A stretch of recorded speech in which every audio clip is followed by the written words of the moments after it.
মরহুম জাহাঙ্গীর কমিশনার স্মৃতি সংসদের উদ্যোগে জাহাঙ্গীর কমিশনার 20তম মৃত্যুবার্ষিকী উপলক্ষে গরিব ও দুঃখী মানুষের মধ্যে ইফতার সামগ্রী বিতরণ সম্পন্ন হয়ে উক্ত অনুষ্ঠানত প্রধান অতিথি হিসেবে উপস্থিত আছেন চট্টগ্রাম ৮ আসনের সংসদ সদস্য আলহাজ এরশাদুল্লাহ। আর হত দরিদ্র বিশেষ করে পূর্ব ষোলচরের মাস্টার স্কুলের সেন্টারের যত হত দরিদ্র মহিলা সকল আছে পুরুষ আছে ইতারালে জাহাঙ্গীর কমিশনারের স্মৃতি সংসদের উদ্যোগে ওর ভাই আক্তারে বিভিন্ন ধরনের ইফতার সামগ্রী এবং বিভিন্ন ধরনের সামগ্রী বিতরণ করে ইয়ে একটা ভালো উদ্যোগ।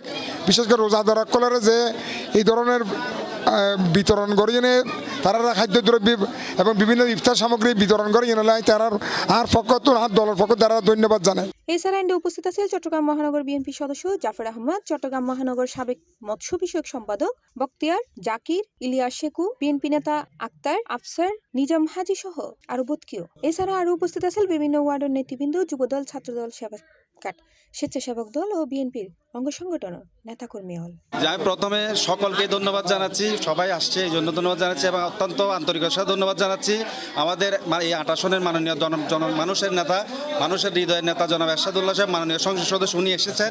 এসে আমার বাবার আজকে প্রায় 20তম কমিশনার জাহাঙ্গীর সাহেবের 20তম কমিশনার জাহাঙ্গীর স্মৃতি সংসদের উদ্যোগে ওনার আজকে 20তম মৃত্যুবার্ষিকীতে আজকে গরিব দুঃখী মানুষের পাশে দাঁড়ানোর জন্য আজকে আমাদের পরিবার, আমার চাচা জন আফসার সাহেব আছেন, আমার ভাই নাসির আছেন, সবাই সকলের পক্ষ থেকে আজকে গরিব দুঃখী মানুষের পাশে থাকার চেষ্টা আমাদের যতটুকু পারছি প্রত্যেকবার করে এবং আমরা আজকেও করছি, ভবিষ্যতে ইনশাল্লাহ আপনারা সকলে দোয়া করবেন আরো বড় পরিসরে যাতে আমরা করতে পারি। ধন্যবাদ আপনাকে। ধন্যবাদ। এই সময় বক্তব্যে মরহুম জাহাঙ্গীর কমিশনার কর্মময় জীবনের স্মৃতিচারণ করে এবং তার মাগফিরাত কামনা করে। পরে দোয়া ও মোনাজাতের মধ্য দিয়ে অসহায় মানুষের মাঝে ইফতার সামগ্রী বিতরণ করা হয়। C plus TV, Chittagong.